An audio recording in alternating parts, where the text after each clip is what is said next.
It is pointless to resist.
What's up, everyone? Welcome to another edition of the Starlight Digest, a community bringing you light talk and digesting Star Wars topics over 1,000 years. This is episode, what are we on? 228, being recorded on September 27th, 2023. I'm your host, Darth Moocher. I've got Scott Solo here with me. What's up, nerds? Chris, we texted him. We don't know where he's at, so maybe he'll pop in later. Because we got some Thrawn to talk about, of course. Ernie the Fallen Fett should be here very shortly. He's wrapping up his Fallen Fett Chronicles, and Joey is not here because it's his wife's birthday. So happy birthday, Desiree! Happy birthday, Desiree! That's right, man. So I know that Joey, if you're peeping in here, don't let her catch you. It's her birthday. It's her day. So happy birthday, Des. Well, Scott, it's just you and me right now, which is fine because we got this. We got this. But before we get into all the good Star Wars stuff and digesting all these things that we have some Ahsoka show to talk about. We got some other maybe some things what's going on in the Star Wars world. But before we get into all that good stuff, I need you to take some time and shout out our Patreons and then get straight to that pit. Because, of course, they're eager to talk. So, Scott, take it away. You got it, man. So, Patreons. What's a Patreon? I don't know what a Patreon is. Yeah, but that's I know news? For a fact. I know Patreon's yesterday's news. Now we have the Shadow Council. That's right. I wish you had to flip that around. I know, right? Flip it around. Whack myself in the face with it. We now have the Shadow Council, our new Patreon experience. So, hey, we're not going to get all into it right now. We've got a video on Patreon, on YouTube about it. You can go check it out. It is essentially just a way to get all of you involved in the show, specifically like coming up with ideas for the show. You know, we want you to feel like you actually have a voice in the show. Yeah. And this is a great way to do it. We keep it. There's 3 tiers. They're all relatively low cost tiers. It's all affordable. So join the Shadow Council, you know, suggest some topics. We'll reserve the last Wednesday of every month. We're going to reserve for those topics. At least that's the plan. Unless that's the plan. So, and there's shirts, there's other stuff you can get. Check out sarlaccdigest.com. Nope, don't do that. We don't have a .com. Wow. Patreon.com/sarlaccdigest podcast for all the details. But that's not going to stop me from naming names tonight. That's right. We have the Shadow Council. All right. Our inaugural Shadow Council. I can't even say it, and I came up with a name. Shadow Council. The inaugural naming. We've got AJ from the Forbidden Panel. We've got all Star Wars fans, our Instagram pal. Welcome aboard, all Star Wars fans. He saw the video for the Shadow Council. He said, all right, I'm in. Beautiful. So he's a good dude. Follow all Star Wars fans on Instagram. It's worth a follow. So we've got Brandon and Anya Epler, of course. We've got Cliff. We've got Crystal E. We've got Darth Josepher, Dennis McGrath, Don the Dad Dorn, Don and Brady of the Escape Pod podcast, Eric Grubb, Flavy Davey, formerly of the Nerds with Attitude podcast. I'm going to skip over to Gavin Connor of the All Cure Holy Hour podcast, Justin the Vanilla Thunder, Mervine Bolanos, Matt Logic, Papa Schmitty, and of course, last but not least, Ryan and the Star Joes podcast. I always save Ryan for last because if it weren't for that dude, I never would have been on a podcast to begin with. So beautiful. I always give. He kind of is my mentor. So, and here's our Shadow Council motto. It's whispers in the shadows, guardians of the unseen. And yes, of course, our secret handshake is pending. We'll figure out what the secret handshake is. So whenever we have those Shadow Council meetups, we can all do the secret handshake. There might be like, I don't know, you got to rub your belly and pat your head at this. I don't know. Well, so right now it's just a handshake. That's right. Or a fist pump. Yeah, right, exactly. So scan that QR code right there or visit patreon.com/Sarlacc podcast and donate today. And then you can take part in the Shadow Council. Beautiful. Thank you so much. Thank you so much. All right. Let's get these pit members in because I'm this is so good. I want to get into everything that they're digesting right now. Absolutely. We've got ATSW, the Escape Pod. The Escape Pod podcast was in here. We've got Geo the Hutt. What is it? Yeah, we've got Base Moses. Papa Schmitty's up in there. Geo the Hutt. We've got Don the Dad Dorn. Bondage Brittany is here for the live show. What's up, Brittany? We've got Crystal E. We've got Papa Schmitty. I already said your name. You're not getting too too late. I gave him another one. Damn it. Bounty Hunter B&B's in there. Mando Mike is catching us for the first time in a minute. So what's up, Mando Mike? He just started watching Ahsoka. So I'm like, he thinks he likes it. He might like it. I don't know. We'll see. Might. Matt Logic 44. Gavin Connor of the All Cure Holy Hour podcast is in there. Who else have we got? I already said Rick Jones is in here. Ernie says he's running late. That's cool as long as he gets thank you, Rick. I appreciate that. We've got who else have we got? Felipe Rosas. Yeah, Felipe Santo 1414. Vanilla Thunder is here. Nice. What's up, Vanilla Thunder? Miss Sunflower's in the house and 007. What's up? Nice. I also do want to take just a little bit for a couple people in the pit saying Geo the Hutt and save the space whales. Hashtag save the space whales. Save the space I love it. I love it that that's a thing. And we're definitely going to get into that. Right. So hilarious. Desiree, you're supposed to be celebrating your birthday, but hey, happy birthday. There you are. Thank you very much. Don't watch us. We are not the birthday gift that keeps on giving. Trust me. So real fast before we get into Ahsoka, right? Because that's the latest and greatest, the show that does not disappoint. It has not disappointed since. Not yet, it's inaugural. So before, we like to scour the internet or what comes across our peripheral, during the week on certain Star Wars news and rumors and stuff. And sometimes when we get into these series, we don't pay attention that much. But trust us, we are. And the one thing that we really wanted to stress is this one here. We came across a what is it? A post that's making its rounds, and I want to and we're gonna bring it across our desk as truth or poodoo, right? That's right. Yep. So where is? Let's see. It's right truth here. Or poodoo. So this one's making around, guys. The Clone Wars rumored to be a spin-off movie. Dave Filoni at the helm. I mean, this post was like, it's happening for 2027.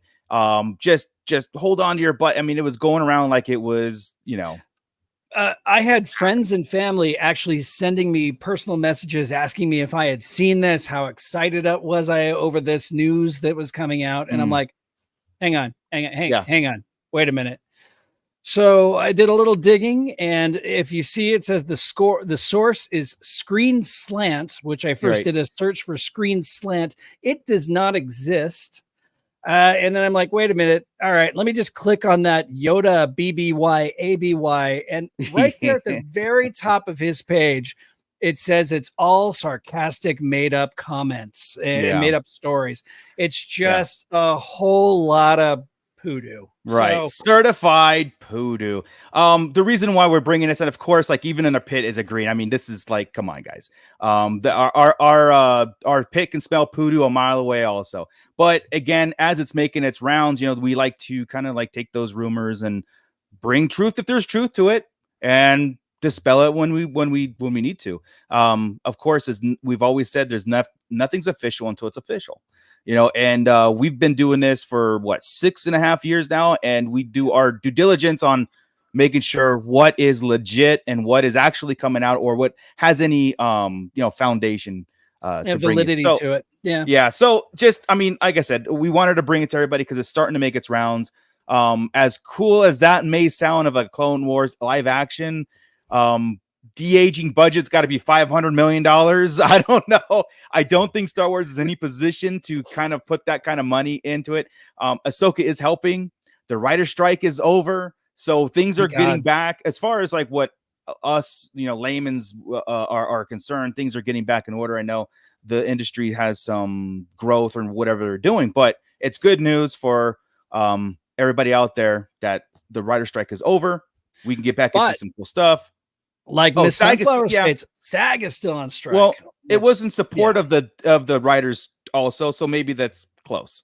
We'll see. Yeah, Miss Sunflower, you're 100% right. Like I said, it's not all over it, but at least they're moving in the right direction. So, Miss Bounty Hunter B&B, what kind of tea is that? Is actually, I've got a bit of a sore throat, so it is a hot toddy. There's some whiskey, I think, in this, along with some honey, and it's good stuff right here. It's not Jawa juice. Okay. It's not Jawa juice. No, it's English breakfast tea. English breakfast tea with some whiskey, and good stuff. Nice. Yeah, Vanilla Thunder. It's not going to happen. Yeah, exactly. Like I said, we'll when we get into our segments when we don't have a show to talk about, we'll break down some cool theories that are actually out there making its rounds and stuff. But a live action, I think what we got was amazing. Anyway, and to me, it was one of those things. It just hit that, what we got in Ahsoka was like that scratch was itched, Mando Mike saying, I almost joined SAG 20 years ago. Mike, it's not that kind of SAG, buddy. It's not. Sorry, dude. That's Screen Actors Guild. We know what you're talking about. It's not that. So right. Oh yes. Desiree, I'm being a good wife and letting Joey listen for my phone while he's trying. Well, that's very nice of you. Joey, remember that. On your birthday, let her have some fun too. So. That's right. Okay. Well, speaking of Ahsoka, Scott, let's bring in right in the nick of time. Let's bring in our fallen Fett. Let's see here. Let me change this. Where's there? Thank you very much. You're Bernie, welcome. what's up, man? How you doing? Sorry, I was finishing Ahsoka. No problem, dude. I was watching you. You were on your own show, doing your own thing. Sorry, I didn't realize the time. No, Sorry. dude, no worries, man. We're just now getting into Ahsoka. We shouted out the pit. Okay. We shouted out our new Shadow Council Patreon thing. Yeah, so we're getting right into it now, man. So Ernie, come on, like we're 7 episodes in. Is the momentum still there for you? Are you excited for a finale next week, or what's your burning question? Go ahead. First and foremost, happy birthday, Desiree. Yes. I hope you had an amazing day. Second, don't forget to check out the Fallen Fett Chronicles every Wednesday. No, I'm just kidding. Please do. Dude, I am so freaking in love with this show. Yeah. I really am. Yeah. It's great to hop on to Boba Squadron right after, but it's kind of hard because you're fresh thoughts, right? But because like I feel like I want a second watch immediately. 100%, you dude. get that. Yeah. The only number 2 bad thing is we can't get into it with Paul because of the strike. Right. So that, and this is such a huge nerded out thing for him. Like I just scream, especially today, so much nerd stuff. The last week of when they said 1, 2, and 3, like we explained, and then you could play that anyway. Then you get a long time ago, Galaxy Far, Far Away. That's amazing. So and many then firsts this one, for this series, you get cameos. I don't know if you guys have dropped that yet. No, we just cameos, started. And then you get to hear again, which I tweaked as nerded out, was who he works for. Yeah, like still is just so huge to me. Like because Paul is us in a sense of the nerd and everything he gets to do. Then he's this actor who gets to play out the nerd and everything you do. And like my biggest thing to him is, how do you stay calm? Like, for real. You know what I'm saying? Seriously. Because if I read that, I'd be texting everybody. Yeah, I work for Leia. Like, Homeboy, I'm sorry. Yeah. So, Homeboy had a conversation with C-3PO. I mean, we're talking about. I didn't know if you were going to get it. I want anybody that does not know what we're talking about. This is just amazing to me. It is such good Star Wars. Yeah. And I do see the criticism and what's going on and everything. As an OT fan, as a Rebel lover, I'm loving this. I am really, really loving every episode. I really hope that it's brought to the movie theater to watch. I'd go see it, man. Correct. I want to see it in the movie theater because I feel like this is a movie so much so I did not pick up that next week was the finale already, the last episode, because I just want this to keep continue. Correct. I just keep wanting this to continue. I like the storytelling. I love how nobody can predict anything. No matter all of our thousands of Star Wars shows out there, we still can't predict Filoni. That's the major takeaway. Correct. Yep. I still love the Easter eggs that are being found. That you can tie it in there. Still, okay, this is how he changes the story. Oh my God, awesome. Balin is a favorite for me. There was other people who did not like their fight, and I did. But I can take it though, and I can still understand what they're saying. Like I said, dude, Trekkies are hard to please, man. They're just a hard group to please. Their love is in other places, so I can still understand that. Like I'm not disrespecting nobody, but as far as for me is, I freaking love that fight. Their whole stance beforehand. There's just so much love in here that we get. And then for me is one of my favorite characters coming out of Clone Wars and original Clone Wars stories and everything. We got the mention of Asajj. Yes, the name drops. I screamed. Yeah. I was like, because you just time in live action. First time mentioned in live action. But she's there, she's in the story, but like you said, this was just, oh my God. You know? Yeah. Oh, and let's take a minute. Let's take a second here to realize that Anakin is back for another episode. I mean, we didn't have this on the Ahsoka bingo card. We didn't have hologram of Anakin. We were talking Force Ghost and flashback. We didn't have hologram. So I was blown away. And here's a big takeaway. And I know as we get into this, we're going to jump around and hit all the plot points. But the major takeaway I got of this was the recordings Anakin left for Ahsoka. She said there's 20 more of these. So I'm 21, because if this is being the one that you're showing now, 20 more. That box that they showed, then she put the recording back in. Now I want the scene of Ahsoka giving it to Luke Skywalker. Like, here's your dad's. You know what I mean? Like, come on, dude. Like as a Mandalorian, here's what's, you know, like the dude. final lessons from your dad, dude. And I'd be like, yeah. I don't have Jedi books, but oh my God. she made a record. Here's important lessons. No, because you remember how he told Rey about the books. Yeah. And they were there and everything. So yeah. I'm saying Ahsoka saying, I don't have Jedi books, but I feel this would be important. Yeah. And you know what? Yeah, and here's the thing, okay, because we're gonna get it. We're gonna go from the beginning for the cold opening and stuff when we get one of our legacy characters entering the room too. You know, going through the series so far, to me personally, it's making me wish the sequels never happened, because that's such a wall to lead, and there's like so much more if it was open ended. You know what I mean? Because I know that there's a course that we have to get to. Yeah, and they're doing a great job by doing it, but at the same time, like, I want Thrawn to come back and just boom, I mean, whatever, and just have a major impact that the sequels didn't show, of course, because, you know, that was then, this is now kind of stuff, right? And that whole thing about Ahsoka, like, here, Luke, here's your dad's recordings, because, you know, we would get a different Luke Skywalker ahead too. But wow, I want to get back. I do want to go to the cold opening. Hera's court martial. Okay. Oh wait. Yeah, I'm going to get to that comment, Crystal, when we get there. So that's a good one, actually. Yeah. So Hera's court martial. I was talking about it last week, saying like, I think we're gonna open with Hera's court martial. We're gonna see this happening. Yeah, and you know, and this guy was just all over. By the way, I think Chris confirmed that is Admiral Akbar to the left there. That is him. Yeah. He studied photos and everything with the marking, so that is a confirmed Admiral Akbar. Yay! Which he didn't have any speaking parts, but that's fine. You know, whatever. But and here's the thing too about this scene, right? Mon Mothma is still being the pacifist, or the passive, you know, the diplomat. She is ever the diplomat, trying to placate towards these. Doesn't want to ruffle any feathers, like right or wrong, you know.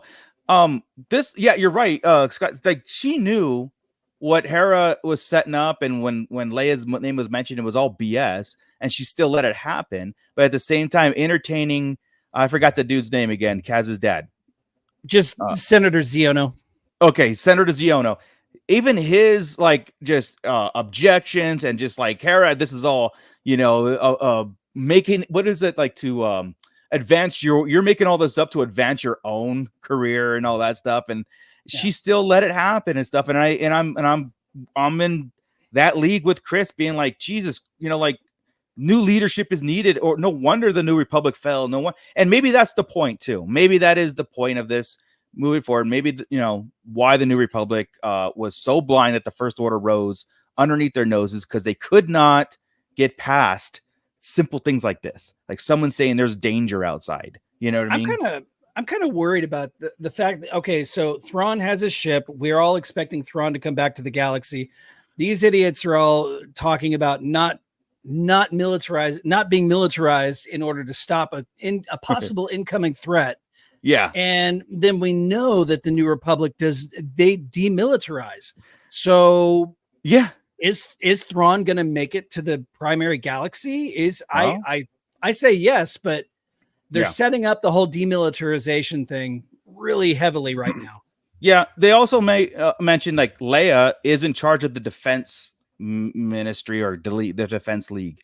So there is a defense league. There's almost like they have it's not like an invasion army, but they have some sort of capital ships and defense. You know, obviously Carson Teva is involved in it. Carson Teva working for Leia. So is Hera, right? There is a military there. You know what I mean? But they're calling it a defense league. It's almost like, you know, there'll never be an army for an offensive. You know what I mean? Like to go invade a planet if they need to, or liberation. More like a National Guard, sort of, instead of an invading army, more of a National Guard to protect the boundary. You know, and I think that's where the conflict where Leia's story comes in. You know, where it's like, hey, she obviously believes in all this stuff. Hera believes in all this stuff, so that's why they break away later on. They form the resistance, right? That's how I can make sense of it. But is that Nia Num over there? If that's Akbar, you know. That'd be really weird because not having the hat is Nia Num just with the mustache. weird. Yeah, he looks really weird. I don't think that's Nia Num. No, he's just a pilot anyway. Nia Num is just a pilot. He's or a co-pilot. Yeah, he's not on the. Yeah, exactly. He's not brass. So, and this is where we get this dude popping out. Oh my god! So first off, Hera and Carson Teva with a new cool jacket, by the way, too. So yeah, Hera does take that bomber jacket off. When I heard 3PO in the background and Mon was like 3PO, right? I lost it, man. I don't know what it is, and I wasn't expected to. You know, it's like it's the droids, right? It's our droids. It's our connection, and I was like, oh my god! And then I was so expecting. I don't know if you guys were. I was so expecting Leia to follow, or when 3PO hands over the chip to be a hologram of Leia saying, that's what I was hoping. Yeah, like I approve of Hera's mission. Like here's me in person saying it, either as a hologram, right? But I guess the name drop is good enough too, right? So it works. Yeah. There was a comment though from Ziono where he's like, "Are we supposed to take the word of just some droid?" And yeah, it's just Chopper's reaction was, "What? What?" Chopper's awesome. Yeah. Carson's there holding them back. Come on, don't. We were about to go get full on bloodbath here. Yeah, Chopper is not to be trifled with. No, so, but hey, defending our boy 3PO, right? Yep. So that just we've got to get these two together. Oh yeah, Miss Sunflower.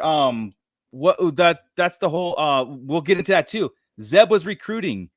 And that's so that in this episode too. So we get where our Rebels cast was. At least he was mentioned in that when Ezra and Sabine were talking, right? So yeah. Also, Crystal, I appreciate them not making Leia appear in CGI. This is a great way. Like a name drop is equally good for us, just like Azaz Ventress, right? Equally as good. But for yeah, sure. so him being able to calm down Chopper in my headcanon now. Because he knows 3PO, because he knows Leia and that, I'm totally taking it that his droid is best friends with R2. So that's playing in my head canon as far as that's that. Right. Because the connection, right? The connection. Yeah.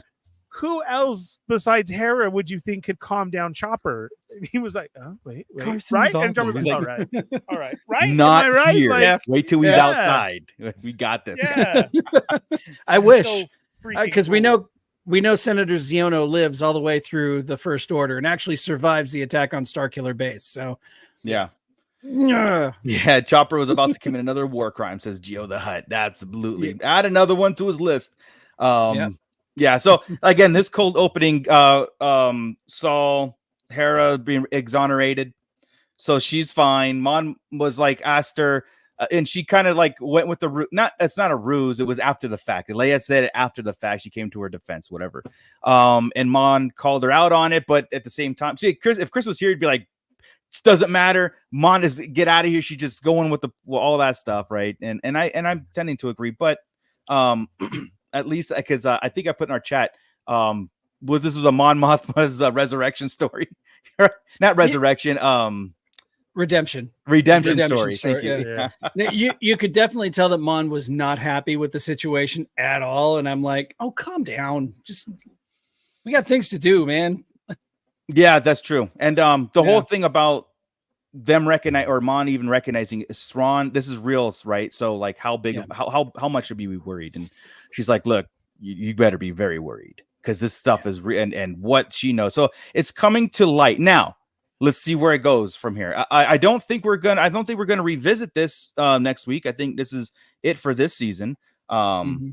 Like Rhino Hobbies was on there. He says, are we going to make this a series like Mando? I hope there is another season. It's hard to believe that this can be wrapped up in one season. No, nothing's official as far as I know or whatever, but no, I think this has to be an ongoing thing. It can't, next week can't wrap it. There's way too many things in motion. Threads. Yeah. Way too many threads to be wrapped up in 40 minutes.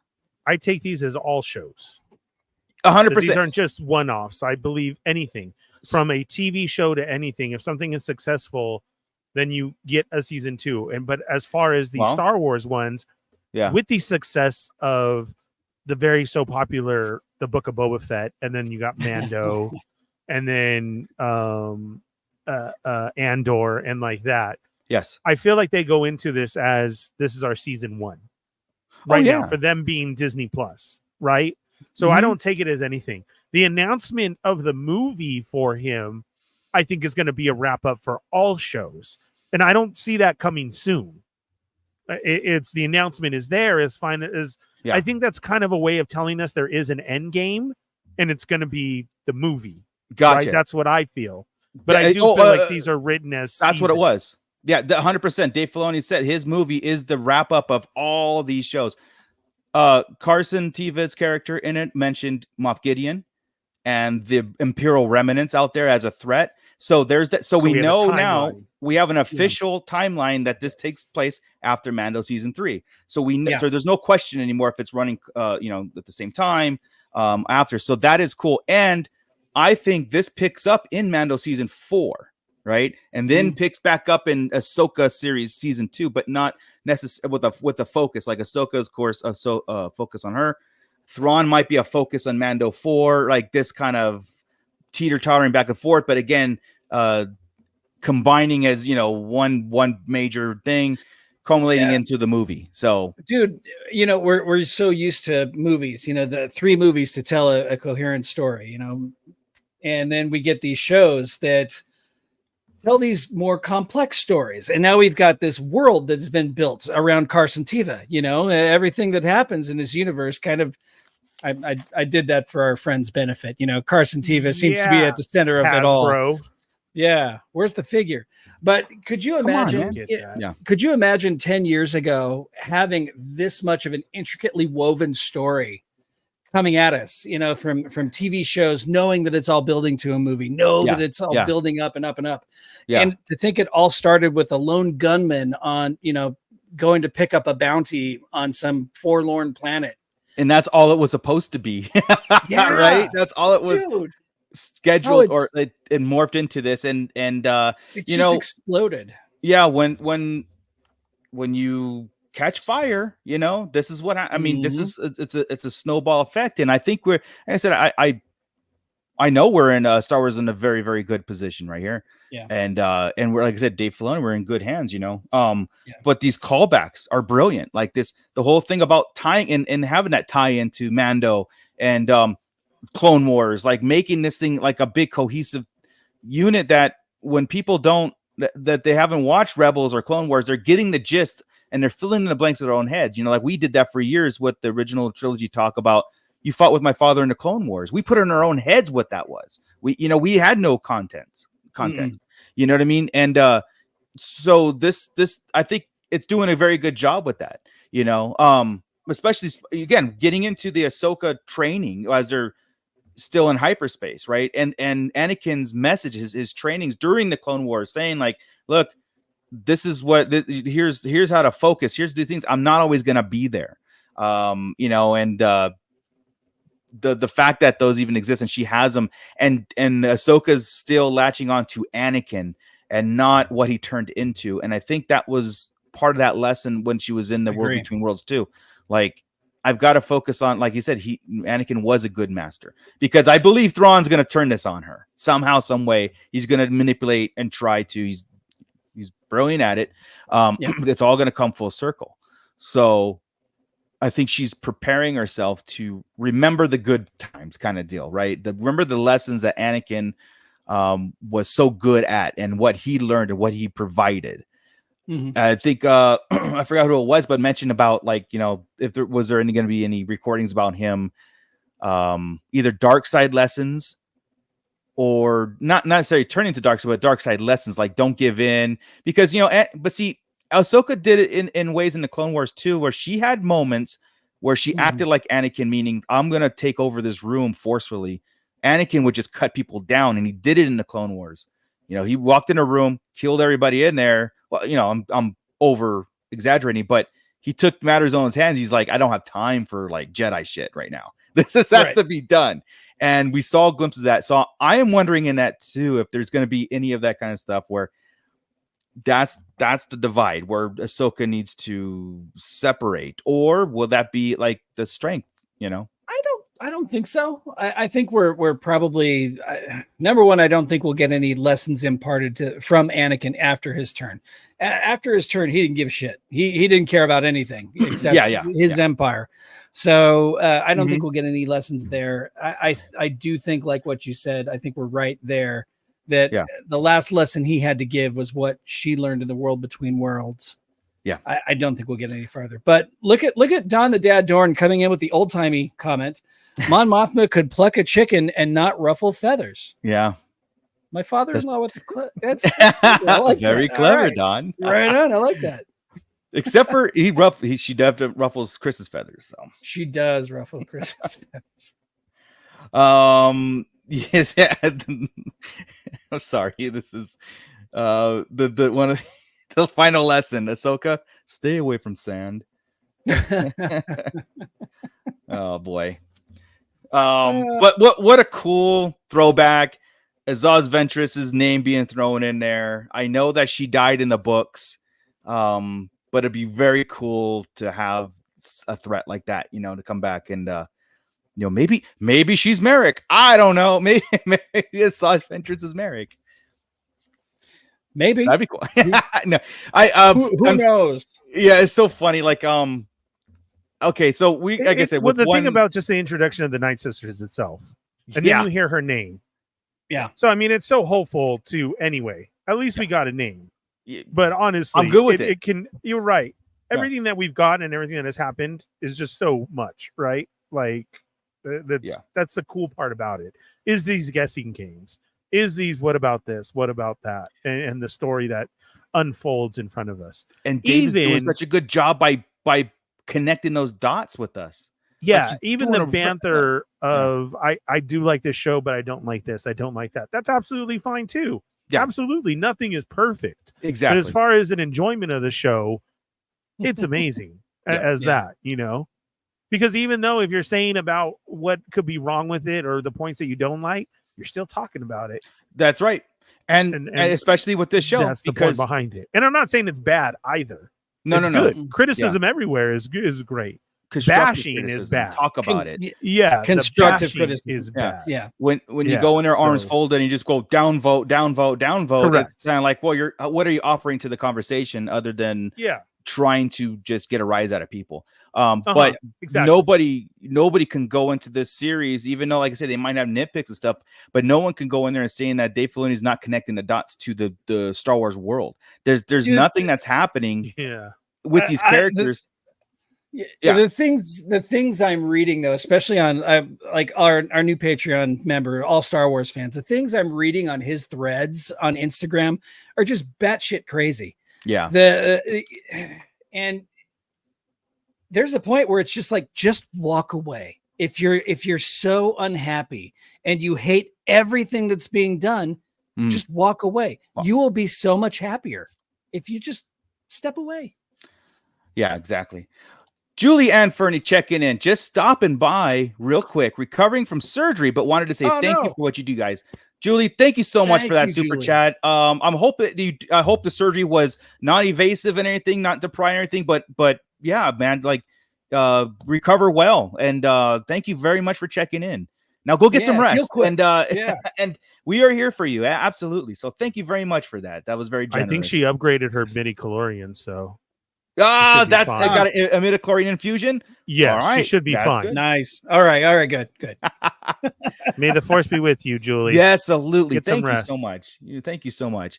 But yeah, that's the thing, right? Like what we do in Star Wars and what we do as a podcast and Pit and the community is that we talk about the world in general, and we talk about good and bad. And when we're constructive, it's not about like, to me personally, I tend not to do real world issues, right? Like, Disney didn't write this well. Disney didn't write it. Just like, oh man, I wish this didn't happen. And I wish Luke didn't say this. And I wish even though somebody in our world wrote it, it was like, and when I say the sequels, I'm talking about the events of the sequels actually, because they're as events actually happened. And then sometimes I'm like, I throw in that, I know Disney wrote them or, what have you. but also be like they happen, and I just wish they happened something differently. But it's always a conversation, And like I said, what this show is doing, and it not only is it as good as connecting the dots, it's good at, like Ernie said, leaving us guessing, leaving us going like, I even said in the chat, it's like I don't know anymore. Like my theory crafting is like all over the place. I'm sitting back and just watching these events take place, and that is awesome until it's all just presented. And just about everything that we predicted, this is definitely going to happen, has not happened. So there's a certain point, and even Chris, who is like one of the kings of theory crafting, he's like, I got nothing. I'm just going to sit back and watch. This is incredible.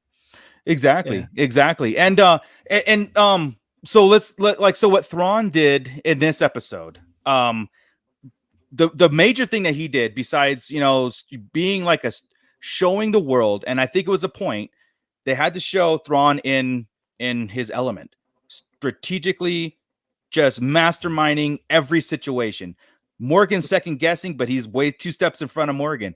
Going like, and just showing everybody that he's this mastermind and how dangerous he should be coming back to our galaxy and gathering the Imperial remnants and forming the Empire. It has to be known, because a lot of people out here is like, well, who's Thrawn? Like, why is he so? Why is it so imperative that he doesn't come back? And this is, I'm hoping that the point was made. You know what I mean? Like, to be like, this guy could do what the Empire couldn't do. It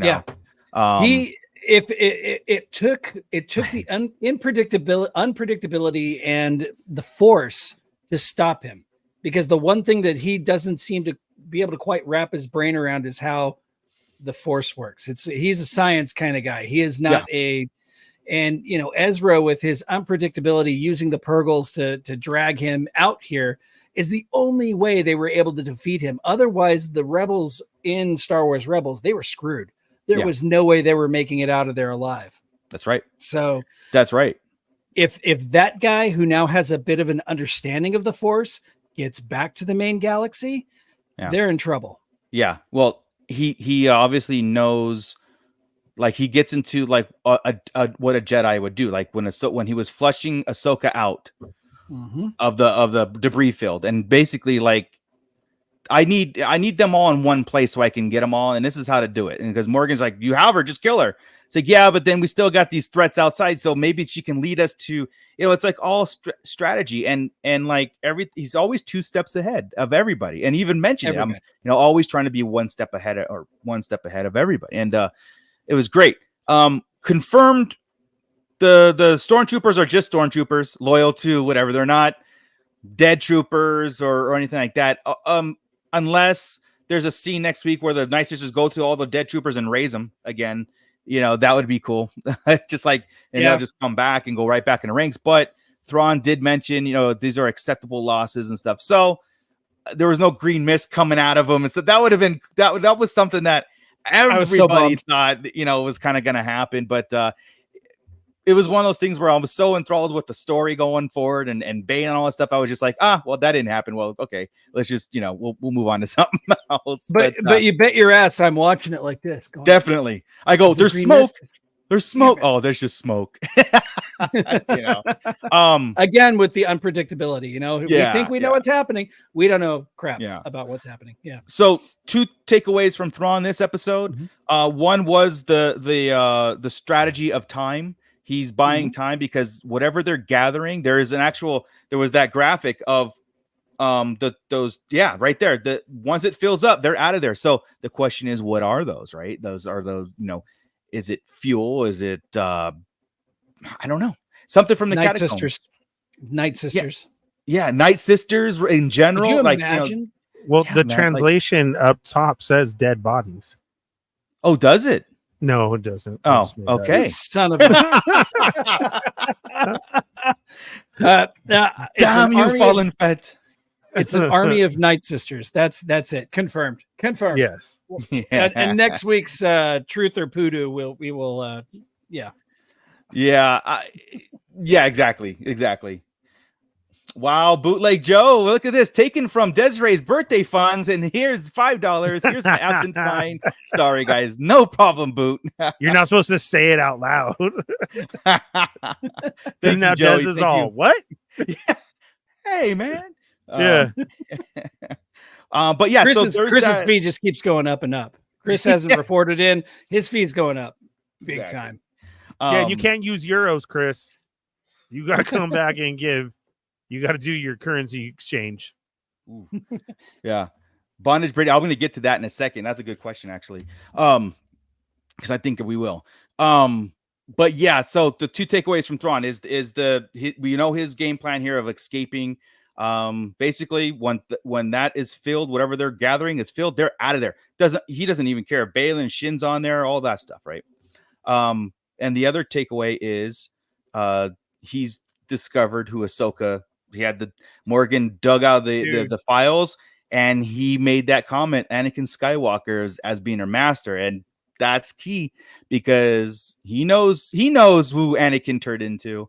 He knows Darth Vader. He knows things, and he's going to use this to, like I said, this is what the lesson is when they have their final confrontation. And again, it could be in a movie, it could be in another series or whatever.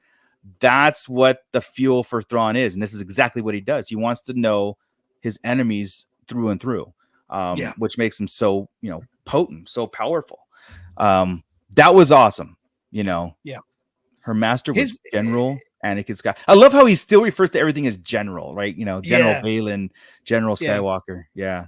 His ability, and that's one of the coolest things about Thrawn, is his ability to read people and read the culture that they come from in order to defeat a civilization or defeat a people. Yep. And knowing and working with, fighting side by side, not only Anakin Skywalker, but Darth Vader. He's got both sides. If what Anakin said was true in the world between worlds, and that is, you are everything I was. Right. That means dark or light. Thrawn worked with both. So, being able to get in her head and fight her like that. Yeah. There's some trouble ahead. Yeah, exactly. Geo the Hutt, I think I'm there's two comments here I want to bring up here for Thrawn's overall plan. Okay. When he comes back, because again, you take the sequels into account.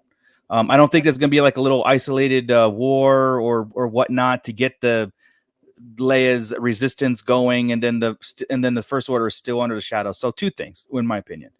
Thrawn's going to Exegol and see the Emperor, like to build up the Sith Eternal and utilize whatever he's gathering there to get maybe that whole Night Sisters, and what he's gathering goes to Exegol for the Sith Eternal to raise that army, to raise that technology, all those things. Or like the real thing would be like he's actually comes back. Where is it? Thrawn will go once return. Miss Sunflower is saying Thrawn will go once he returns to the main galaxy. Will they go into unknown regions to the Chiss homeworld because he has to be under the radar now? And that's where I kind of like put the two together. The First Order rising out from the shadows out in the unknown regions is that Thrawn's doing, but Thrawn never sees it to fruition because he dies before that he could see it happening. And then Force Awakens, that's when the First Order makes himself known. Because the Force Awakens is their first day on the job. Hey, we're here, we're gonna boom boom, and that's all Thrawn's doing in the shadows and making this larger empire, right? Because Balin says it a million times. He's going to bring war and he's going to bring all these things. So is this going to be a credit to Thrawn, the First Order? But he doesn't survive to see it happen. But he's the main architect behind it. And then Snoke is like maybe Snoke and Thrawn work, but again, I'm saying Ahsoka or Ezra or both of them take Thrawn out, by dying in the process too. So, and then you can watch the sequels and be like, look, here it is all right here because they're Force Ghosts at the end. You know what I mean? Yeah. I mean, it's all there. Yeah. So, which is, and that's cool. When I say it, I'm like, I'm all for it, right? And then I watch the sequels. I'm like, oh no. But let's see. So this week's Thrawn again. It's the race against time, and it's presented to us again. Once the ship is full, we're gone. And he basically, says to us as the audience, and Morgan says like, what Ahsoka, what we took away from Ahsoka is what she couldn't afford was time. She can't get to us in the matter of time that we need to get out of here. And so that's going to be the race of things. And yeah, I think this season is going to end very dire. I think Thrawn's the only one that's going to be escaped. Yeah. Everybody's going to be stranded on Peridia. We say that a lot though, that this end is going to be bleak. This season finale is going to be bleak. It's going to be a cliffhanger, and every single show we've had so far has had a nice little bow wrapped on it. Oh yeah. So, but this is a new beginning. This is a new beginning. Though this is like this series is the only one that they have like future plans. With Mando, it was like I said, Mando was like, hey, we're going to follow this gunslinger from town to town doing bounties, but then Grogu just kind of made it explode into this bigger world that needed to be said.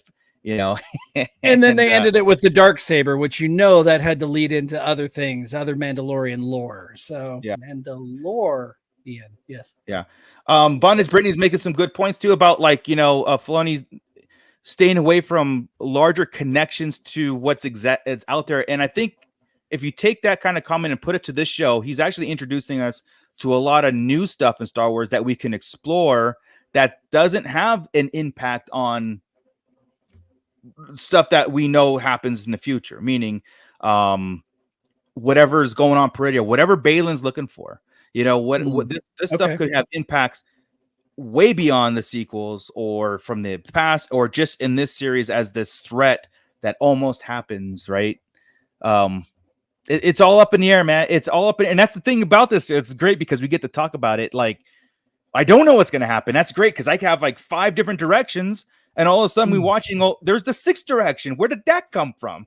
Wouldn't it be annoying though if, when all was said and done, what he finds out there in Peridia are those salad monsters from the High Republic, and that's what, he's sending the salad monsters out to take out the yeah, okay. So I do want to get to Balin real fast. Okay, or not real fast. I'm going to get to Balin here.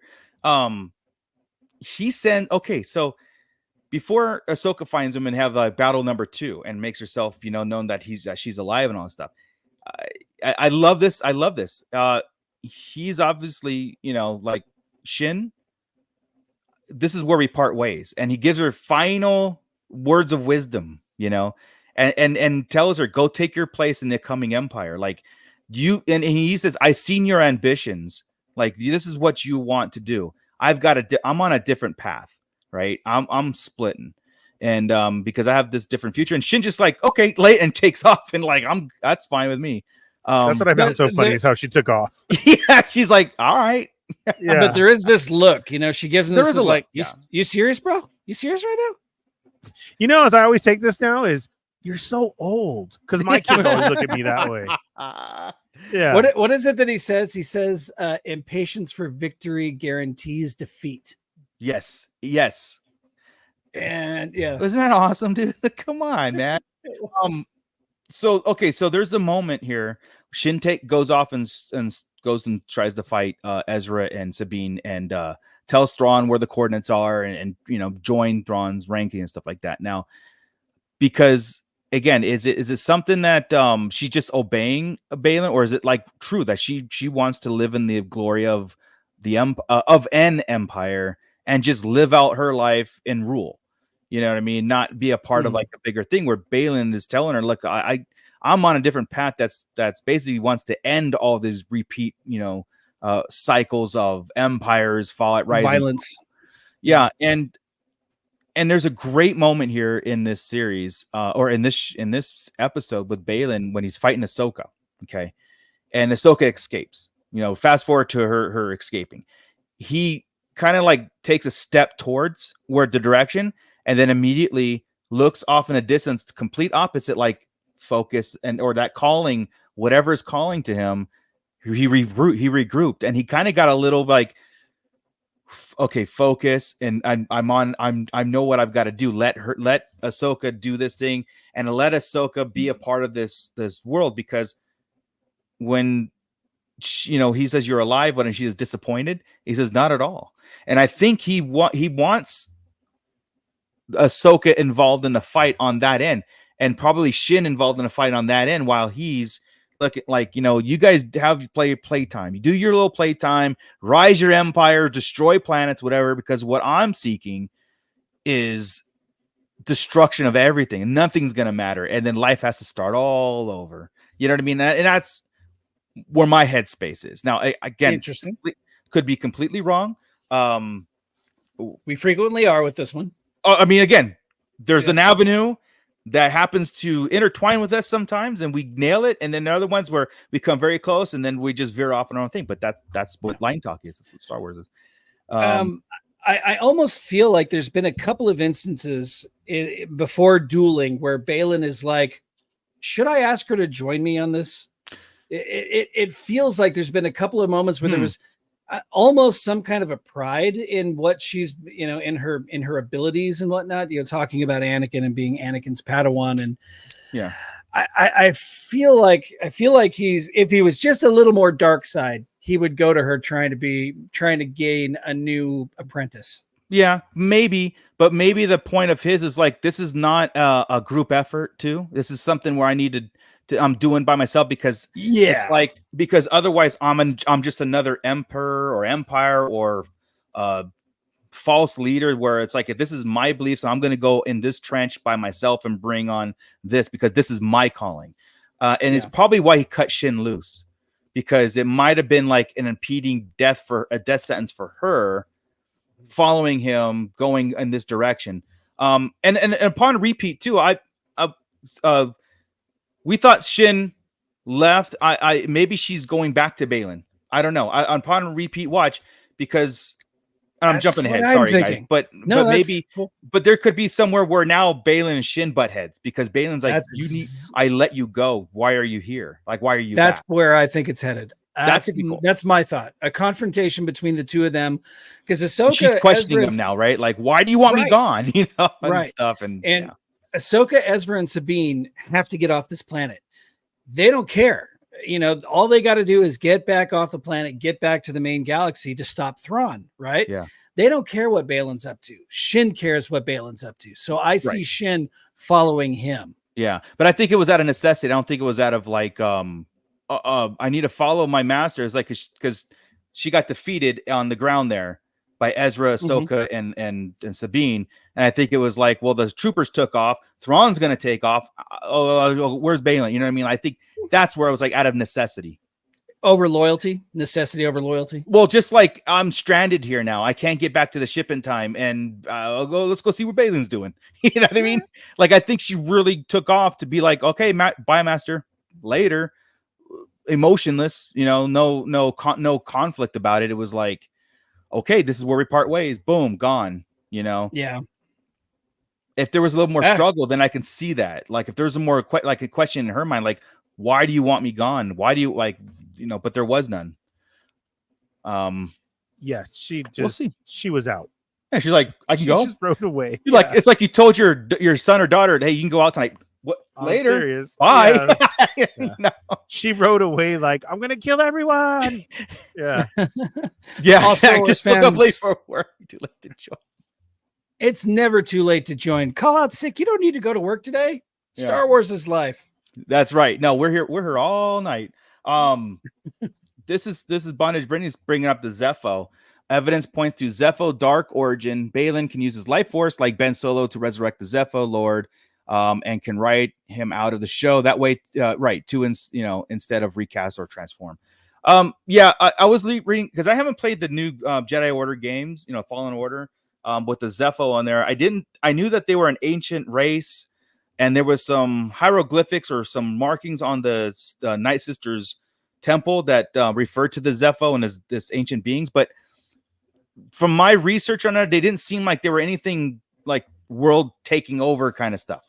Now I got a major theory here about the Rakata and the Rakata technology, about the ancient people, what Baylan might be after. Okay, but Zepho, it's interesting. Maybe that's what the Night Sisters are after, but maybe not Baylan. And we'll have to do some more deep dive on the Zepho and bring, kind of bring it to light, because I'm still fuzzy on it, like, but there might be something there, and that might come to fruition next week. And there's was it Elsbeth or whatever? There's a dark energy lord that also Balin might be calling to unleash that spirit. Because I'm all about the mindset of like Balin wants to end it all. Like this is the beginning of the end. He wants to end it all. So I'm like, okay, how do you do that? Well, you can have Elsbeth, which is like this, being, dark side being that can consume. Go ahead. You gotta go, Scott. I'll be right back. Yeah, no problem. You know what I mean? Like can bring on like this huge being or mystical being that can bring on the end of the galaxy.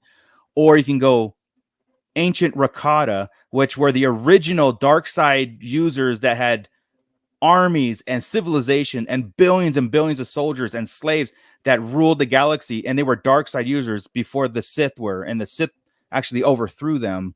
And here's the thing, they're 25,000 years old, the Rakata technology, and the movie that's going to be coming out, the Dawn of the Jedi movie that's being worked on, it's 25,000 years before the events of stuff. So it puts it in like we could be introduced to Rakata and the ancient technology that Balin's trying to bring back, and then we have a movie to support it. You know what I mean? We have a movie that's coming out that could support that. Now, why would he start eating pasta all of a sudden? I don't get that. not regatta, not regatta cheese. The ricotta. Oh, that's my bad, dude. I haven't ate yet, and I'm like, I don't think it matters what Balin grubs on, bro. Like, that's fine. It's a brand that's been gone for a while, so you need to bring it back. I don't know. Yeah. There's definitely something calling him, though. And I mean, and for a short moment's notice, I thought all of a sudden we were going to get that twist to where Balin and Ahsoka were working together. When she flew over and they gave each other the look and he let her go. Yeah. You know what I mean? It was like, okay, this is what we've been waiting for. You know what I mean? The thing like how do you defeat Thrawn? Well, yes, absolutely. That you're more strategic than him. Mm-hmm. So that's what I thought was going to happen when they gave that look. But then they ended up fighting and then all that happens. Yeah. She extended the hand of friendship to Shin. And she took off. And she took off. Right. Yeah. But she stared at it for a moment of still wondering what to do, right? So she did. That was crazy. I think there was a moment there where Shin was kind of like, what the hell is going on? And who are these three people? Like you guys, I can't kill you, and now you got another one. Now you got another one that won't touch a lightsaber for some reason. Because it seems like she really thought that she was that strong, right? Yes. Yeah. Because Balin put her on a pedestal, right? Correct. Right. I trained you to be something more. I trained all these things. And now she's not. Correct. She's not a match. She's not a match for Ahsoka. Like Sabine. Yeah. And that's probably why she went after Sabine first. Ahsoka showed up and be like, just handled her. But yeah, that Balin, his last shot when he was like, when Ahsoka took off, tricked him and took off, and he was just kind of like had that smirk, but also like a quick look to the opposite direction as the pool, like that calling. Something's calling him. That's awesome. That was like so good. And like I said, Balin's character is so good because he didn't want to fight Ahsoka from day one. He didn't want to kill her, and he goes, "It's a shame, that I have to whatever." And in another cool part was he told her, "You can't defeat me," and Ahsoka's like, "Maybe not, but I don't have to," And they have that little thing, and I believe that. I believe that Balin, probably. If you really wanted to kill Ahsoka, you could kill her, or it'd be a great fight. You know what I mean? But it's so interesting. So many things. Again, this episode gave us baby steps towards the end. Like what last episode did was like a leaps forward to a grand scheme. This one did baby steps, but still those baby steps were like powerful and, like positioning and maneuvering. And so it was really cool. What about Ezra, guys? Like, okay, why wouldn't he touch the lightsaber? I mean, Sabine's got two blasters, a lightsaber, and he's like, I'm good. So in all honesty, I had first thought that he had lost it. They've been there for years. Thought so too. Yeah. And that if he didn't go with it, right, or his training or anything, he couldn't advance. He was at a loss. He did exactly what he needed to do and that put him to that point. And that's what I felt was going on. I was like, oh shit, he lost the Force. He doesn't know what to do anymore. That's what I thought it was. Yeah. And then we get this line, no, the Force is my ally. And he just starts pushing everybody. I was like, which is great. Don't get me wrong. What he did was badass. Yeah. But I'm like, Sabine's got a lightsaber and 2 blasters. Yeah. As the firefight was going, I was like some guy screaming at a football game in the middle of a pizza parlor. I'm screaming at the TV, give him his lightsaber. Yeah. Yeah. Right. I would have loved for him to be, because when he got pushed back by Shin and knocked out, I would love for him to come back and force grab the lightsaber from Sabine and fight her a little bit.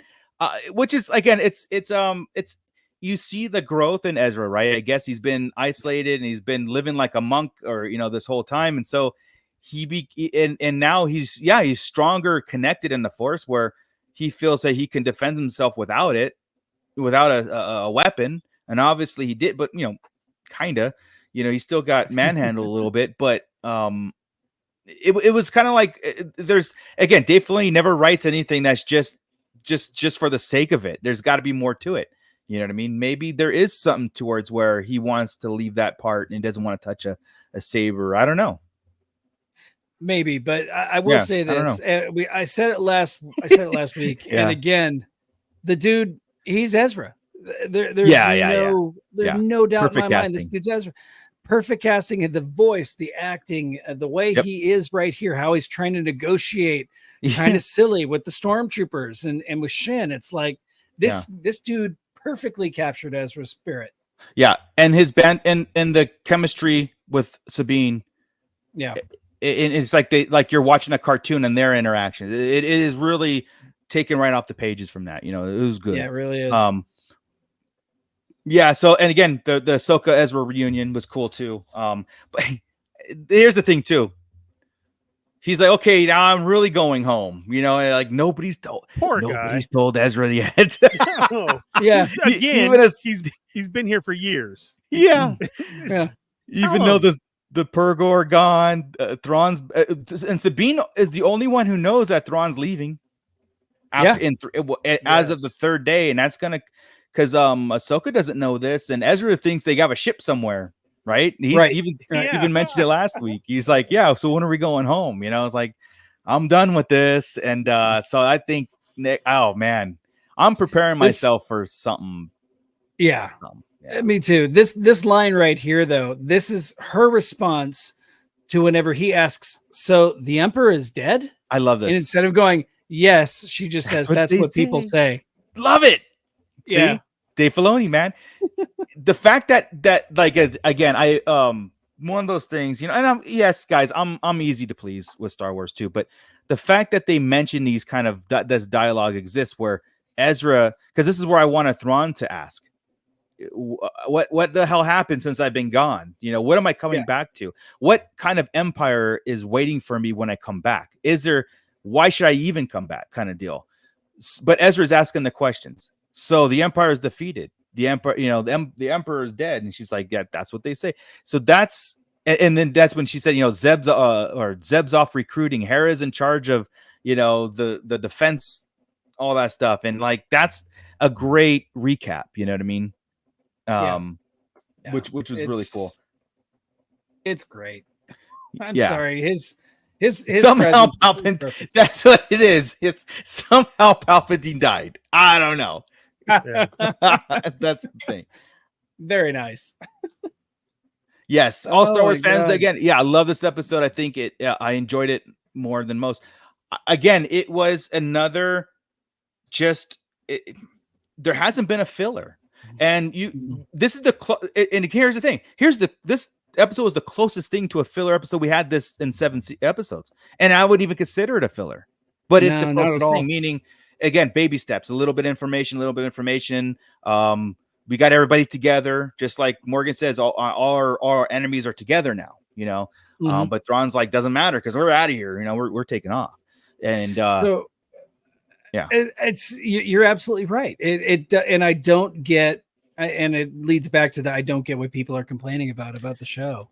Well, it's, I don't know what they want because again, this is this is a beginning, like, but like Ernie was just kind of like, hitting it home, was like, this is something where we have a direction now, and I know we know future projects, and this is what we're going to be getting past. This is going to be like a big cohesive ongoing story, and these sidebars aren't going to matter, because now it's going to be leading up to, like they said, the Dave Filoni movie, which, by the way, when it is announced, as far as like the release date, whatever, we're going to try our hardest to get everybody into an area that we can all see it, buy at a theater.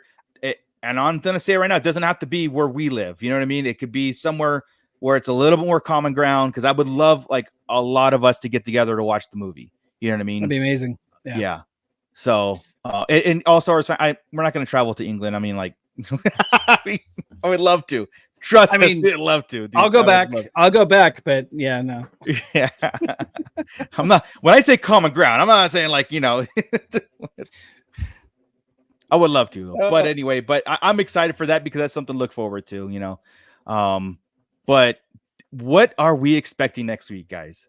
Like, I know Brittany talked about the Morai, and I do think that's going to come into play, because a lot of people are talking about still the Mortis arc and the mother, and is the mother what Balin's seeking out of that whole arc? You know what I mean? If the father's the balance, the son is the evil, dark side, the daughter's the light side. If the mother is Elizabeth, which is total destruction or whatever it is, I don't know. There was some, again, it was vaguely out there as in the ether, if you will, of information. But the Morai, which is the daughter, yeah, that became Ahsoka's guide, spirit animal, if you will. Spirit animal, yeah. Mm-hmm. And will we see? I say yeah. I think this is Dave Filoni's joint, man. I think we have to, and there's going to be a crossroads here. Now, this is what I'm expecting next week, because I am expecting. Was it 2 years that they're doing a Star Wars celebration in Japan? Was it 2025? I think it's this year. 24? Isn't Star Wars Celebration, Ernie, is Star Wars Celebration this year? No, we had one this year, but it's the Japan, I think, is 25. I think it's skipping a year. Yeah. Okay. Because I was like, oh man, that's probably where we're gonna get the next set of things, either D23, something like that. But I am expecting some sort of the private D23 just went on a couple weeks ago, and there was no announcement there. Oh, it did. Okay. Yeah, that was more of a parks thing and everything like that. Yeah. Okay. Well, yeah. There's always Comic-Con next year. There's always. I think a lot has to do with this ongoing pending strike right now. I mean, it honestly does, because when you guys people need to look at it as far as it's a lot more than just writers, actors.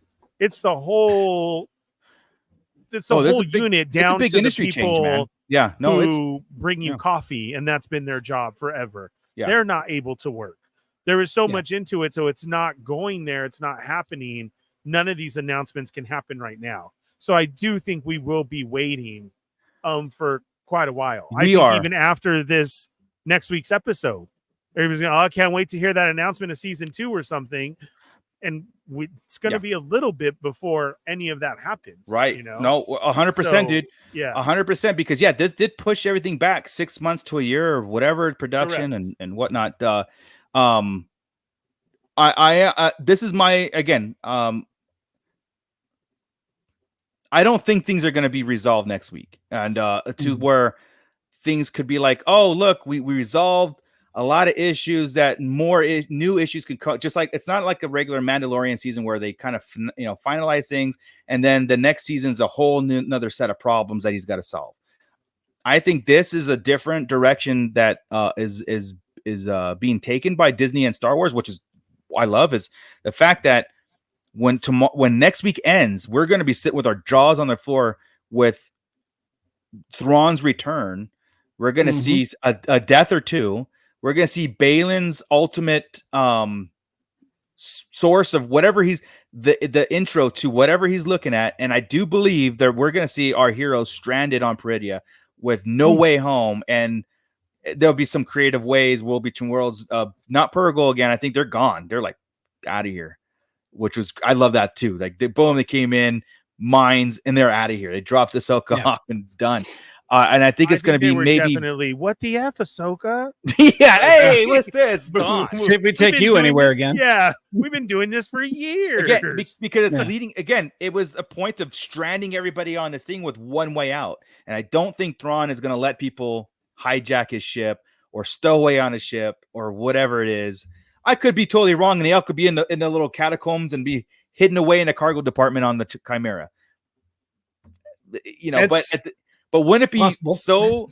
Wouldn't our talk go so left field if it was like they're all stuck on Peridea with Balin and this new power that he's discovered, and Ahsoka there, and now Thrawn's coming back, and Hera and the New Republic has to deal with Thrawn, and then maybe in Mando season 4 we get to see that, you know, kind of build up more, and then, you know what I mean, like this whole intertwining thing. But I do expect a very dire finale. Yeah. I do.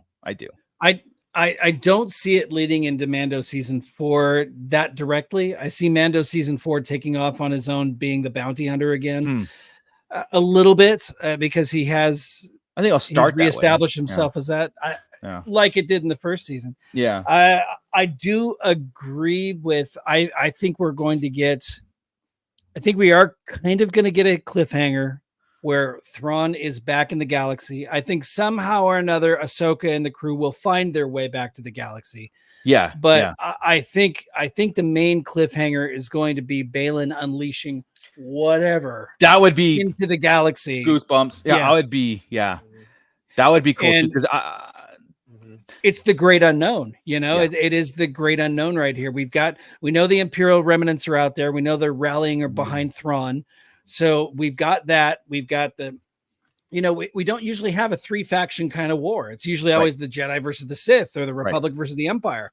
If we have New Republic versus Imperial remnants with this unknown Yuzon Vong invasion or something like that, you know, coming in, who knows? That's what I'm saying. Like the Rakata, because the Rakata is a galaxy-wide threat. It's a threat that they've taken over before, and it's something that Balin could be like, we're going back to the original. And I was telling, when you left for a second, I was telling Ernie that there's a movie coming out that could support this, because the going back 25,000 years when the Rakata ruled, and Balin reigniting great introduction to it. Right. And there's a movie that's he's not talking cheese.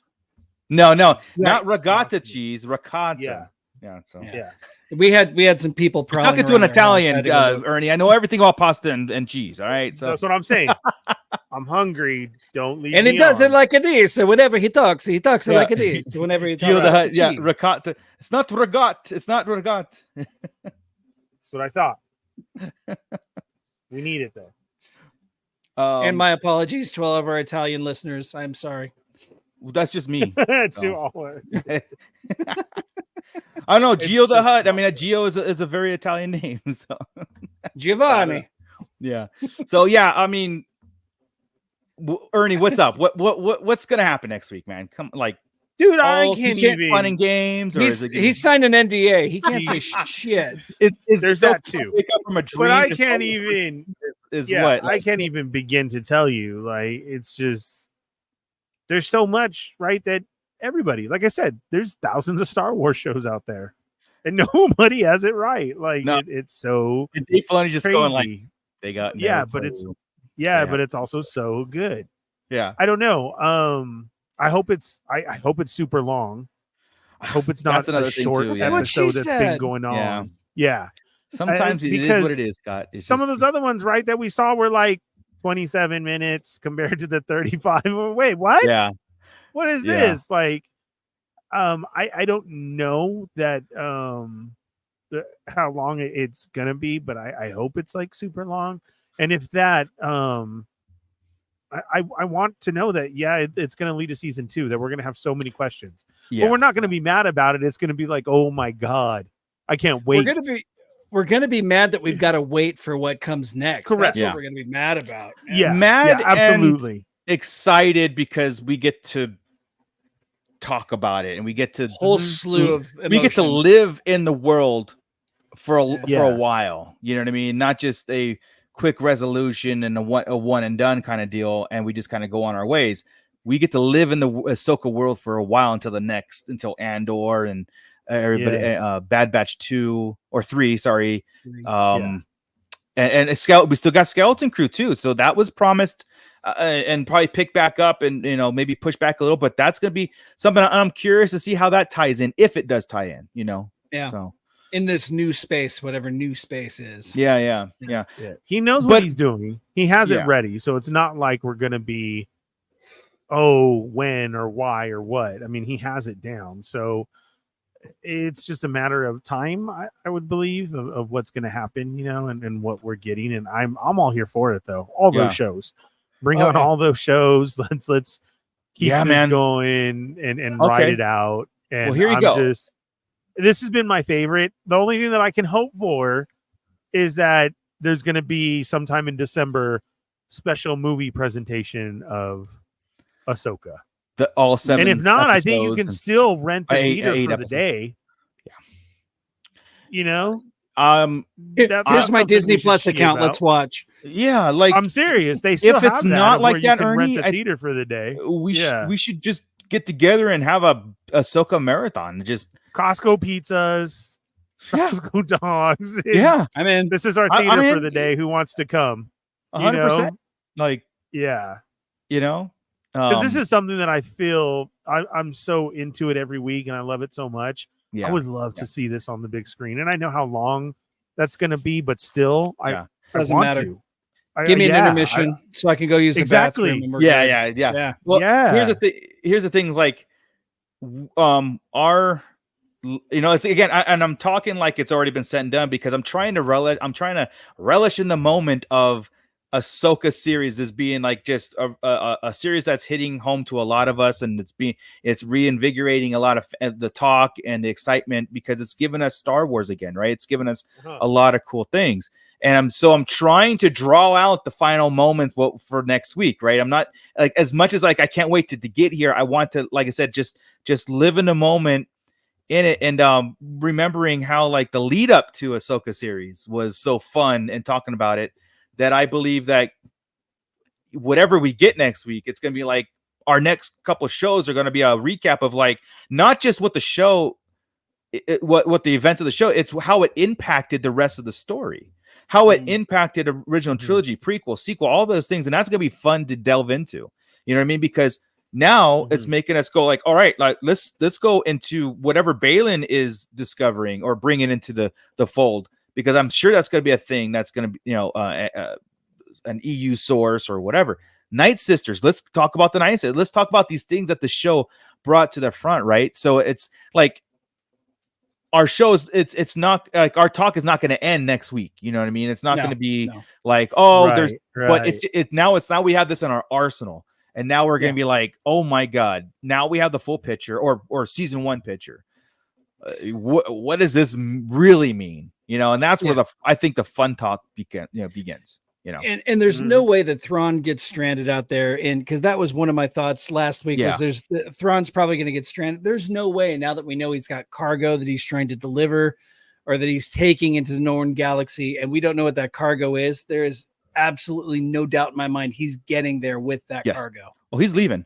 You don't introduce a character like Thrawn and have him not win early on. This is like, you introduce a villain and he does something just like, oh crap, he's a villain. And again, I think the most emotional impact was like, even Ezra's like, I'm stuck here again. Like, oh my God, I feel so bad for him. Tell him. I know no one's telling Ezra the truth. Needs to like, tell him. But even and he's giving the vibe, right? Of, do you guys know how long I've been here? Like, great, so happy to see you. Oh, okay, Ahsoka's here now. Yeah, we can leave, right? Oh, Zeb can't make it. All right. Sabine won't tell me anything because it's Now Ahsoka's here and she's just smiling at me. I don't understand this. There's gonna be Ahsoka smiling at Sabine. I can't wait. Yeah. Right. Sabine is just getting smiled at from Hera. From Ahsoka. Ahsoka's probably still pissed at her. There's a lot of unresolved issues that have to be worked out here. And I think, okay, so yeah, we're gonna get some heavy dialogue next week too. So yeah, expecting it's some going down. I'm expecting Ahsoka to be like, all right, cool, I'm glad you're alive. What the, like, yeah. And you haven't told Yep. Ezra anything? Like Yeah. why do you wait till I'm here to tell him? Now he's gonna be pissed. No, don't give him a saber now. But have we talked? Because I had to go deal with some people out in front of my house. Have we talked about Hu Yang again? No. And how he steals every single freaking scene that he's in. The odds are astronomical. Yeah. Why didn't you tell me that before? What? Yeah, just the whole banter between he and Ahsoka. I need a Hu Yang like adventure of the week kind of series, even if it's animated. Just give this dude give him some more. I need more. So we haven't had a death besides Merrick as far as like a character. Don't you dare. Don't you dare. I mean, no. I'm not saying Hu Yang because you just don't kill droids. I mean, I have power. I have power. I can mute you right now. No, he's too pivotal to the story now. Yeah. I'm just saying we haven't had any deaths, and don't you dare. I'm not saying it. No. Oh, man. Someone in chat brought it up earlier. I'm not gonna say. I know. I'm pretty sure it was Bondage Brittany. I saw it. I was ignoring it. Yeah, and again, where's the hashtag Save Hu Yang? There's all sorts of hashtags in the chat. I know there is. Yeah, Space Moses. That's so funny. Yeah. So it's just, again, like, how can this wrap up in 40 minutes next week? You know what I mean? I'm not saying that's the time. I'm just saying, like, I'm expecting that kind of time. Like, you'll look at it'll say like 37 minutes. I'm like, aw. I am at 98% that it is not wrapping up. Oh no, I'm with you too, Ernie. Like that 98% of too what much. Of what. Thank you, Papa Schmitty. Absolutely. What up, Papa? Yeah, so like I said, I'm at that 99. Yeah, Hu Yang dies, I'm writing. Woo. I can't do it, man. Like, droids are my life. Because it's not even that either. It's his tearjerkers that he throws out too. Yeah. Look at, they're all together again. He's a data bank of knowledge. He can't die. Yeah, 25,000 years worth of knowledge in that droid, and to think Luke doesn't have him there that we know of. Well, even Hu Yang kind of said it. He kind of joked about it, right? When he's flying off, he goes, "I hope I survived to see this reunion." Like, oh, look, everybody's together. I hope I survived this to see everybody's smiling faces. It's not the first time he would have been completely destroyed and rebuilt. Okay, so that's a great thing about that's how I feel too. Pretty messed up. Yeah, that's how I feel too. That's again, it's one of the great things about droids in general. I mean, R2. How many times did R2 get? We went through that whole emotional roller coaster of C-3PO losing all of his memories. I just want to look at my friends one last time. Yeah, I'm back. I know you get 5 seconds of a really emotional moment, and then real talk in the chat. How many people wanted C-3PO to his memory to remain wiped? And starting over. I thought that would have been funny and cool. I thought it was kind of tragic, but kind of cool that he was. That was one bit of comedy in that movie that kind of worked. His reintroduction to everybody. And here's my new best friend. Like I've known you the longest. It's like the Babu Frick. Babu Frick. Yeah. Yeah. Okay, so my thought on that, what I think would be just freaking amazing and great, because it's one of my favorite Return of the Jedi scenes. Yeah. If you're going to continue these movies and you're going to allow 3PO and them to still be in it, I want my memory of the sequels to be wiped. I would love if, yes, his memory was wiped, but occasionally he twitches and he throws in how he tells the story. Yeah. So a sound, right? Yeah. So he's walking and he starts and he goes, Darth Vader. Yeah. And then he twitches back. Like, you just got a glitch. That's what I'm saying. Yeah. What did I say? And he's always like just throwing in pieces of the whole story that he knows. Yeah. Just by chance. C-3PO, the schizophrenic droid. That'd be so awesome. Yeah. I would love that. And I'm sure our friend Chris Bartlett played 3PO in today's episode. I actually saw a picture of Anthony Daniels in the suit, and I don't know if Anthony Daniels was in the suit for that or if it was an older production photo from Rise of Skywalker. Oh, gotcha. I'll have to check with Chris to see. Yeah, very interesting. Die. Kill him if you have to. Yeah. But yeah, guys. So now it's time to rewatch it. Continue the conversation over on our Sarlacc Digest Central, or not even Central. Sorry, the community channel, Facebook channel over there, and let's get this going. And like I said, marinate in this. Don't wish it here too fast, because then we're off to something else. Let's relish in this time of the calm before the storm. We've got our finale next week. We're already here. It's going to be a good time. Fly by so fast. It blows me away. It has, man. Like all of a sudden, like it's so funny. Like even it's coming on Tuesdays. I was so used to Wednesdays that like Wednesday was my day to watch, rewatch, podcast, rewatch again, and now it's like, and now I got a day, and now it's like 5 days without Star Wars because today I count. And yeah, we'll have to get together and do some kind of Ahsoka screening of all the series, kind of like a get together at Costco Pizza, Costco Dogs. That'd be great. Yeah, man, that'd be awesome. That'd be cool. Well, it's the only cheapest thing still left in the world. So yeah. Yep. Or IKEA. We can go down to IKEA and get like those $1.50 pizza slices, and they got good. They might frown on us logging in on their TVs and taking over. They got bedrooms and stuff. Guys. So that's true. All right, guys. Well, let's wrap this up. If you guys have any kind of final thoughts on whatever till we get out of here, now is your time. Otherwise, thank you very much.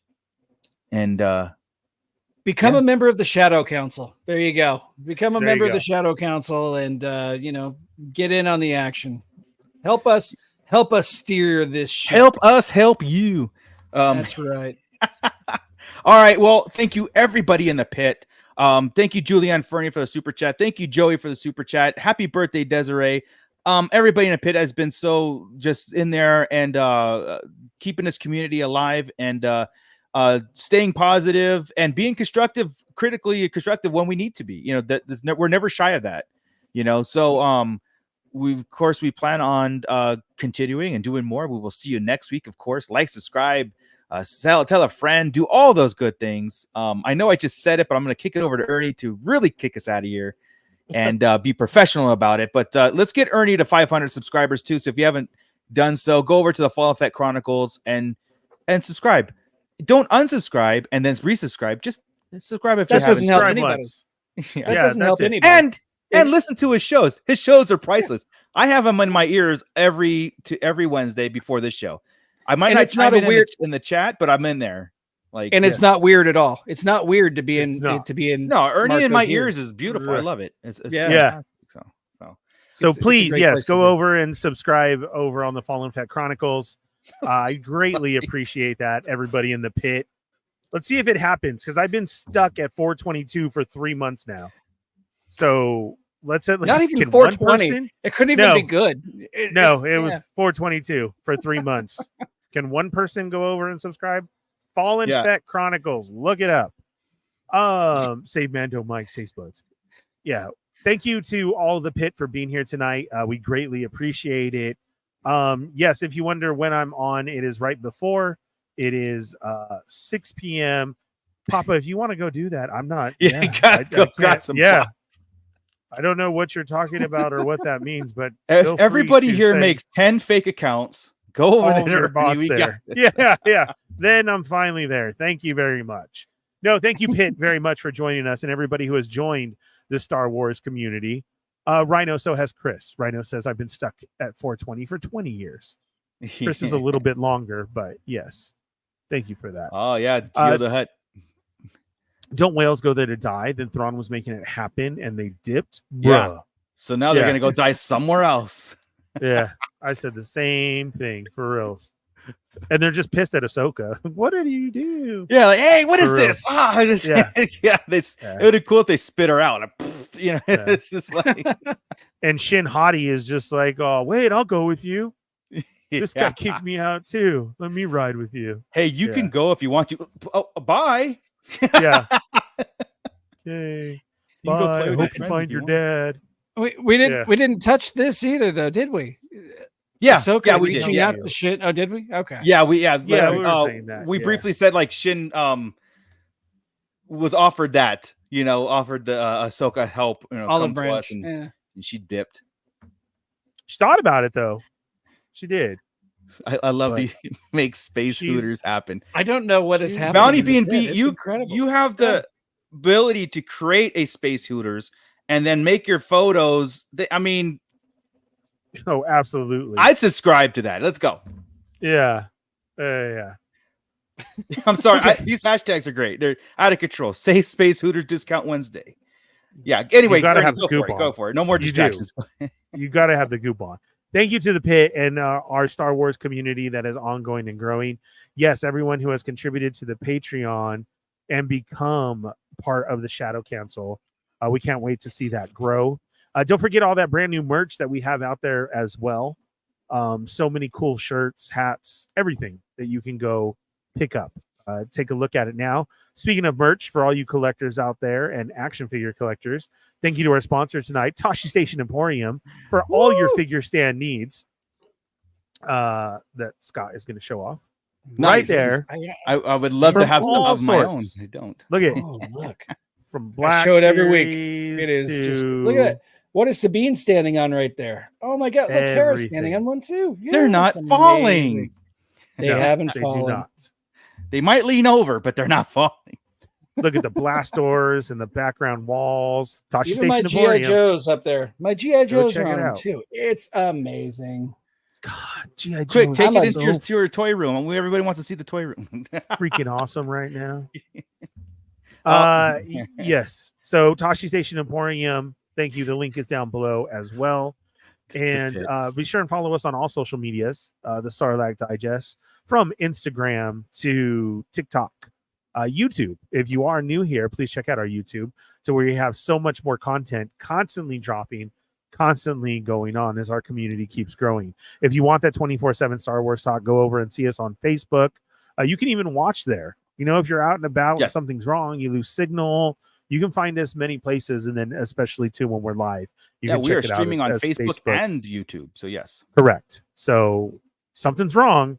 No, we always have a backup in place. So again, yes, merch, socials. Go follow me. Go rewatch the episode. Buy stuff from Tashi Station. I think you guys will be good for next week if you get all those on your checklist. That's right. And then follow the Fallen Fett Chronicles. Yes, next week we will have a full crew and we will be back at it. So thank you guys very much. And I think that's it. That's it. Cool. We're out of here. That's it. All right. Let's go. Could this be the episode where we have a post-credit scene? Could it? You never know. Always stay to the end, everybody. I don't know I don't even have anything else to say. I'm like gonna go watch Ahsoka again, but okay. With that, Scott, keep it dirty, everybody. This is Grand Admiral Thrawn. You are listening to the Sarlacc Digest. What a fascinating play on words.